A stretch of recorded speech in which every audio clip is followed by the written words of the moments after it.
I don't know what's, we're just going to start recording here. So we are Zooming. We've come back to Zoom after difficulties and with have you Skype. found an improvement? I like Zoom better because of the Yep. way of the screens are laid out, and then your guests all Yep. sort of come together. And with Skype, Nice and whomever fast. originates the call gets to see different things. So again, with all due respect to Microsoft, they're trying to improve things and move things along, and everybody. And I've got something about Zoom in a minute, but I'll let you go first because I Okay. took. I was the time. interested. I mean, all this happened because we seem to have a problem with Skype the other With day, audio. and we still haven't resolved it, right? No, No. I don't think that's Well, it. good morning. It's the 24th of April. Of April 2020. 2020, and I just have a couple of quick things. We usually And Generalissimo talk about, Franco is still dead. is still dead. Well, okay, stay with that. Because on the 23rd of April, the following people were born. Okay. Okay, 23rd of April. 23rd. I'm sorry, I would have done the 24th, but we didn't do it yesterday. Because I was looking this up late last night, and it inadvertently went to the 23rd. But it's going to be fun. Okay. All right? Yeah. So there we are. And I'm going to share that. There okay. You go. See, I've learned how to do you've this learned. Oh already. my God! Look at this. The size of the print. It's like my mother's emails. Look at this. Born on this date, April the 23rd. These are people who are not really well known. I thought we'd give them a place in history because the one thing all four of these people have in common is they're dead. This looks like a Charlie Gursky sports script. Did you zoom your browser or something? Never mind. Continue. We have a guest. He's a little out of focus because he was born on the 23rd of April, 1185. This is Alfonso II of Portugal. He was known as El Gordo. Okay. Which means the fat, but it wasn't politically incorrect in 1185 to mention somebody as that. Not related to the Gordian knot or anything like that. No. Oh. I could make something up. No, please don't. Thank you. I think we've done with that. This is Johann Carl Friedrich Rosenkranz, who was born in 1805. He was a German philosopher, and doesn't he look like a German philosopher? He does. Yeah. He's dead too. The birthplace of the one-liner, Germany. I didn't, but my brother Hans did. That's right. The bit, and that's the punchline. There's no joke. But 2020 was it 20 marks, but only in town. Yeah. Okay. Can't walk on the Autobahn. This is Justinian Oxenham, who was an Australian public servant born on the 23rd of April, 1860. And finally... And you clipped his obituary for us, too. Thank you very much. I got that out of the Australian this morning. They sent it to me. And this is Johannes Feibiger, who was born in 1867 on the 23rd of April. He was a doctor and a pathologist, and he's dead too. Okay. Although he was a Nobel Prize winner. But you have German blood, do you not? The Bronstetter part is Bavarian, but they pretty soon fell in with Irish Catholics the minute they got here. So there they are. That's trouble. Now it's back to you. There's trouble. Okay. We have a guest standing by. I'm just going to do my bit fairly quickly here, too. Yes, indeed. What have we got here? A quick piece I read this morning. The Venmar Company out of Drummondville. They make range hoods. You may have heard of them. They're owned by the Brown-Newton company out of the U.S., but based in Drummondville. They turned things around in 3 weeks now. They are now making ventilators for hospitals, and they're delivering their first units today. That's a large ventilator. Yeah, something like just a few weeks of development. So kudos to them. Again, another indication that the shit's getting done in the background here, and people are rising to the occasion. So way to go, Venmar.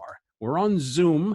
I just want to let you know that this weekend, probably today through Sunday, they're going to roll out a brand new version, Zoom 5.0. and they have made a number of security adjustments. You'll be seeing some new features. I don't have time to go through them this morning, but you will see a number of things pop up on your screen. So Do I have to update? that will just show up in your Zoom. Eventually, you'll see an update message there, and then you just do the upgrade, and that's not a big deal.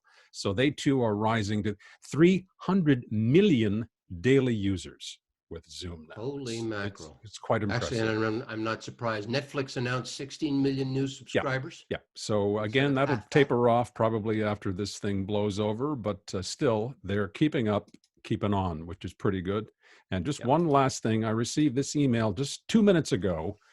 Self-cleaning underwear that lasts weeks, says now. I'm not sure what disturbs me. Self-cleaning. I'm not sure what disturbs me more, the self-cleaning part that you would wear for weeks, or the fact that the person can't spell. I think it's the part that they can't spell that bothers me the most. Self-cleaning. Yeah. So I'm changing my bromide from ride that surfboard and try not to spill your drink to never buy underwear from people who can't spell. So that's the way it's going to have to be. In these days of pandemic, you have to be. Yeah, and the learn, you didn't push the learn more button, did you? No, I did not. So on that note, let us admit our guest. Let's see if he's on there. Evan Garner. He's a member of the family. There he is. Hi, Evan. Can you hear us, buddy? Good morning. How are you? Morning. How are you, Evan? Very good, Dave. Good to see you again. How are you keeping? Good to see. I'm doing well. You? Good. Well, I think, in the circumstances, pretty privileged. Yeah. Yes, no, of course. Exactly the same as well, way. you should feel privileged to be on this august broadcast of ours. I Evan, that's not what he was referring to? Oh, okay. Evan has business cards that are longer than your arm. He's head of corporate risk and broking at Willis Towers Watson, which is a financial services firm, an insurance firm, and you will fill in the blanks here, my friend, because... And that is their lobby there. You have beautiful ceiling, Aaron. Yeah, yes. Evan. Yeah, look at that plaster work. Holy mackerel. It's upon inspection, it's a little bit more kind of frayed, but yeah, it's a cozy, cozy abode. We don't have very good eyes. It's very nice. Now, Evan is, and I'm not being flip here or dismissive, Evan is not yet 40, but he is a young executive. He's heading up a team at Willis Towers Watson. And I guess the first question I have for you is, what has it been like in recent weeks managing a team flying by wire? Yeah, I mean, avoiding the painfully obvious that everyone's going through, right? It's been an interesting time, and quite frankly, it's a little too early to tell. I think people are still in the adjustment phase, and all the things that go along with managing a team kind of almost start falling by the wayside. It becomes more of an exercise and just being a human friend to them, being a guide, being something that's just beyond just the normal ebbs and flows of the business. I know that sounds a bit kind of kitschy, but it actually is. I mean, the job kind of becomes secondary, and in taking care of people in these little things that you didn't think would be relevant, but that become more relevant. For example, single mom at home with 3 kids in an apartment. What's that like for her? She can't leave to do anything. She's got to work in that environment for week 5, week 6 now. So you end up managing more of a kind of emotional, psychological state of people as opposed to just a workflow. Because people are professionals; they figure out how to work, on a rock, under a table. They can figure that stuff out. That's not the challenging part. It's more the interpersonal stuff. How large is your team? Sorry, David, go ahead. Sure. So I'm just asking, Evan, how many people have you got in their own little cocoon like you that you have to deal with every day? So the office in Montreal is about 300-ish. And in my team, we're about 25. But that has a lot of overlaps into different teams that are working on project specific. So at any given time, you're working with anywhere from 25 to 45 different people, depending on the nature of the project, and if you're borrowing resources from other teams like actuaries or lawyers or financial professionals. So, it's a fairly flat structure, financial services as an industry, rather. It's not a very top-down type of industry. So the kind of that notion of having people reporting to you in the traditional sense of them coming into you and asking questions and permission for things, that's a pretty dated view of our industry. In fact, people when they're hired, and even if they depart from the team, it very rarely has that kind of sense of authority in terms of the way you kind of trade with them as individuals. So that's a long way of answering your question, but directionally anywhere from 25 to 45, depending on the nature of the project at hand. Mostly younger people in your age group? No, actually, funny enough, insurance is one of those industries that suffered from very poor succession planning over the last several decades. So I'd say the average age of the team is probably more like 50. Just the nature of the accounts that we specialize in, the kind of the maturity required to project lead and account manage the types of household names that you'd both be certainly familiar with. It requires a different, I guess, aptitude. In other lines of business, you'd find the average age to be significantly younger, people just coming out of university and getting jobs in actuarial sciences and finance and those types of things. There's only about, I'd say, 3 people on the team that are in their 30s/20s. Everyone else is, I'd say, accomplished and family people, and et cetera. Are they having, again, I'm not being flip here, but are the older members of the team having difficulty adjusting to this after having spent perhaps more years in a conventional office environment, and then all of a sudden they're sitting there like you in their living room with a laptop? It's interesting. It's a very good question, but it's an interesting kind of timing for this for our industry, because I'd say over the last couple of years, there has been a natural progression towards this, what we call agile workplace, work from home. So people have had the luxury, the liberty, the flexibility to kind of, close their laptop at, 11:30 and head home.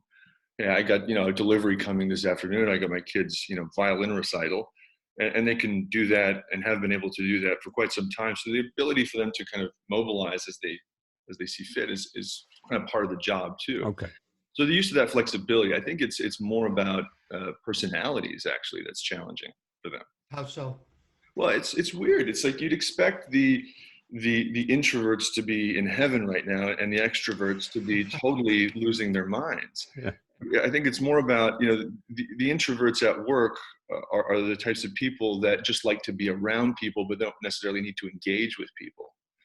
And that sense of familiarity is what kind of gives them the license to be the introvert. I'm finding it's the introverts on the team that are reaching out more, that are more talkative, that are engaging more, and the extroverts would have done that anyway. They would have done this type of stuff anyway, right? So they're getting their kind of contact. It's more about the individuals, actually. It's funny. That's interesting. What about, okay, let's talk insurance now.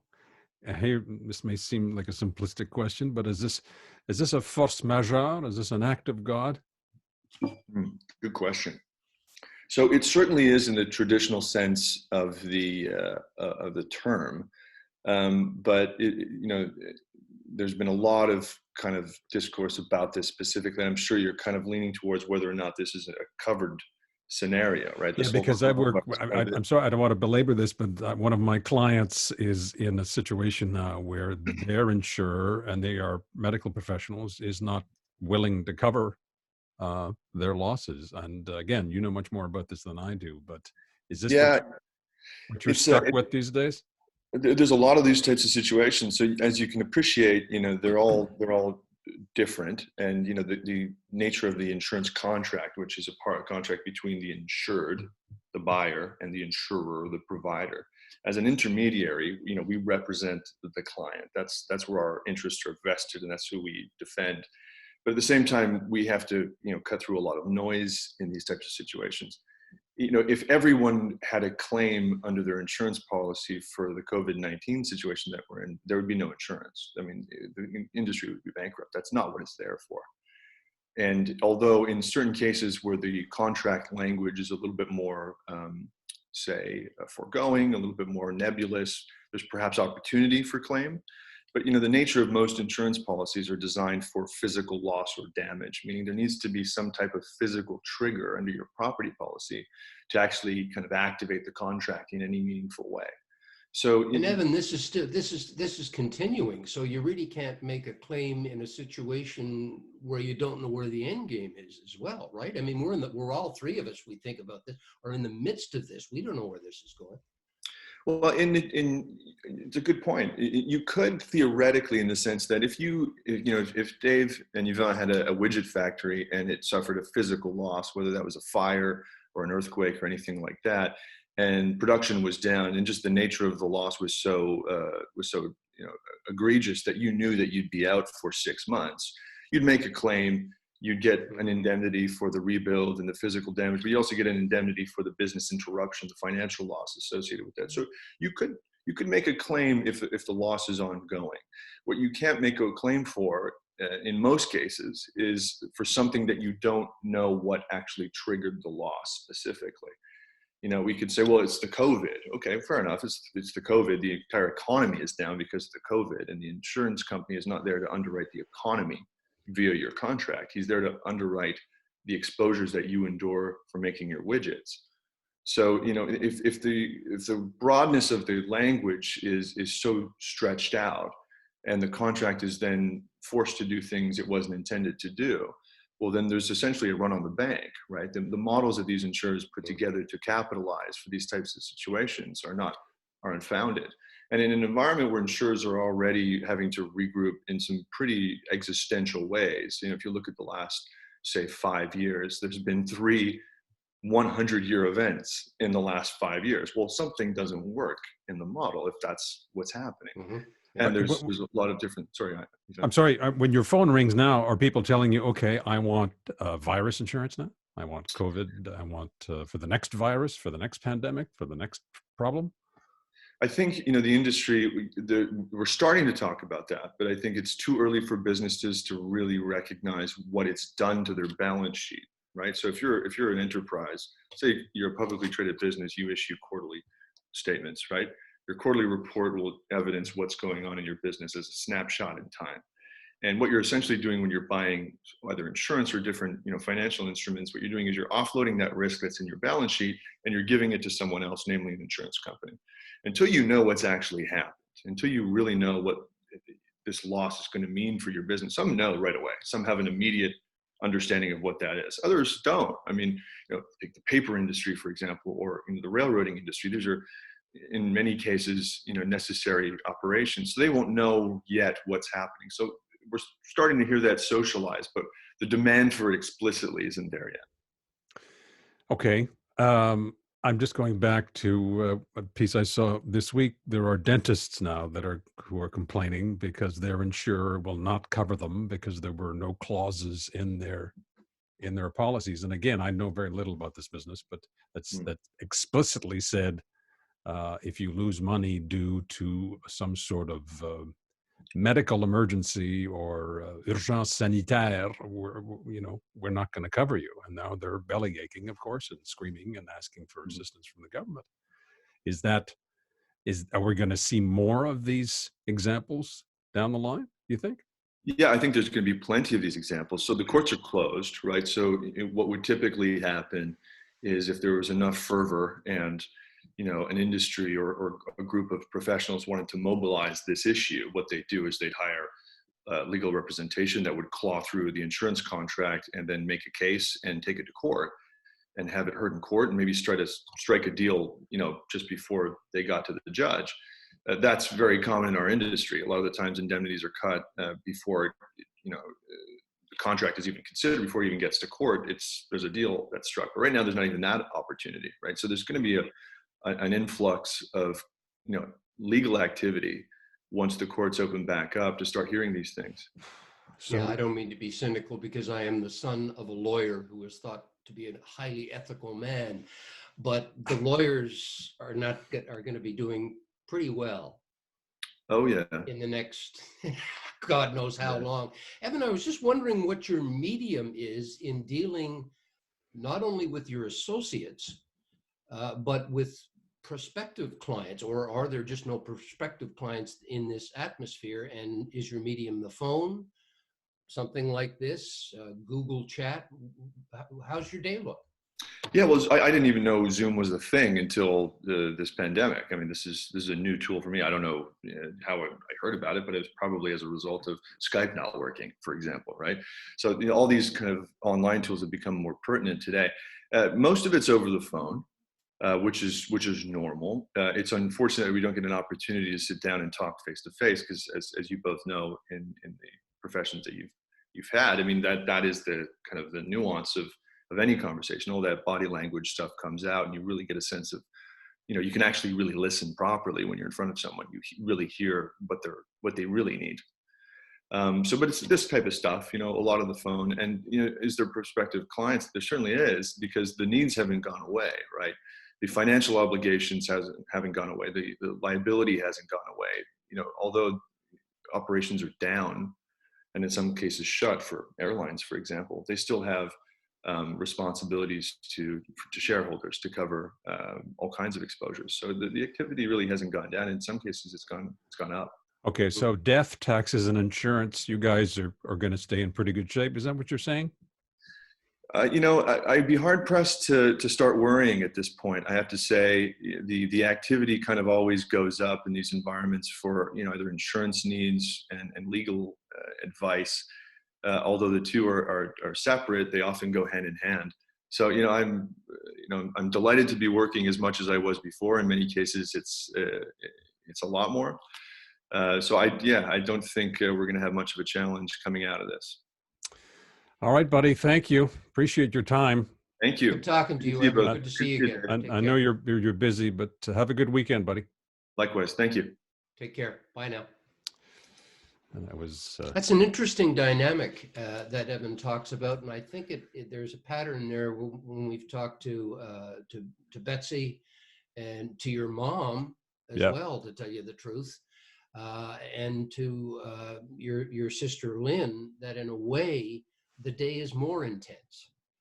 Yes. You're just not relaxing at home having a couple of beers and some peanuts.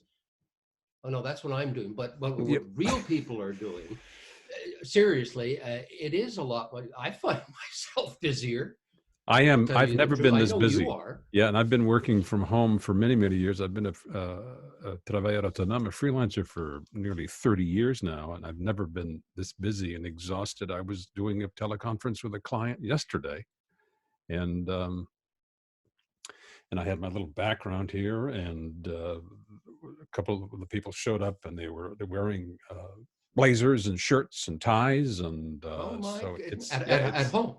At home for this conference, because we were going to do a bit of a training session, and so people are adapting quickly, but there's also what they call Zoom fatigue setting in too now, because people are doing this so frequently, and unlike me, they're not as rude as I am, so they don't know how to kind of terminate conversations. I had 3 of them yesterday. I had 3 of them. But Evan makes a good point too. Ultimately, and I'm taking the example of you yesterday doing a training session. You'd like to be there with the flesh and blood. Yes, because it makes a difference. And again, I keep coming back to the book by Susan Pinker that I'm reading, and we'll be speaking with her about, I guess, in a few days, I hope. It's that human interaction has all kinds of beneficial dynamics associated with it. Yeah. So that's going to be by this fall, by the end of this year, all sorts of other things are going to be coming out of the woodwork here too. People having to deal with a number of problems, I think. Yeah. And the other edge of that sword is dense cities like New York, San Francisco, Seattle, Montreal, are where COVID is more intense. So it's a dichotomy, really. That's quite everything's confounding right now because everything's new. That's right. Well, this is over. Thank you. Bye. Yeah. Yes, my family laughs at me because we're on Zoom, and after about 17 minutes and 38 seconds, my brain says, "That's enough. Goodbye." I can always tell. That's right. Yeah. You gotta go. We got gardening to do. Yeah. Get off. So tomorrow, I do hope to have famous people born on the 24th. Okay. Good. And that would be tomorrow, the 25th. So Yeah. Sound like a good idea? sounds like a great idea. So technically, mathematically, statistically, by the end of August, we should be in sync then pretty well, right? Yeah. Around your moving from birthday. What's that? Around your birthday. Yeah. Yeah. Yeah. We'll move from the Julian to the To the Gordon, what the hell? the Gordian calendar. The Gordian calendar. Okay, we'll talk to you in the morning. Talk to you in the morning. Monday we got Brian Murphy. Yes. I talked to him yesterday. He is game. Yeah. I'll get him to get in touch with you. And then we will see how many others we can plunk in. All right. Talk to you tomorrow. Yeah, because I will be actually calling Susan next week. That is when she's going to be more available towards the end of next week. So we'll see about that too. Good. Off we go. Take it easy. Ciao. Tomorrow.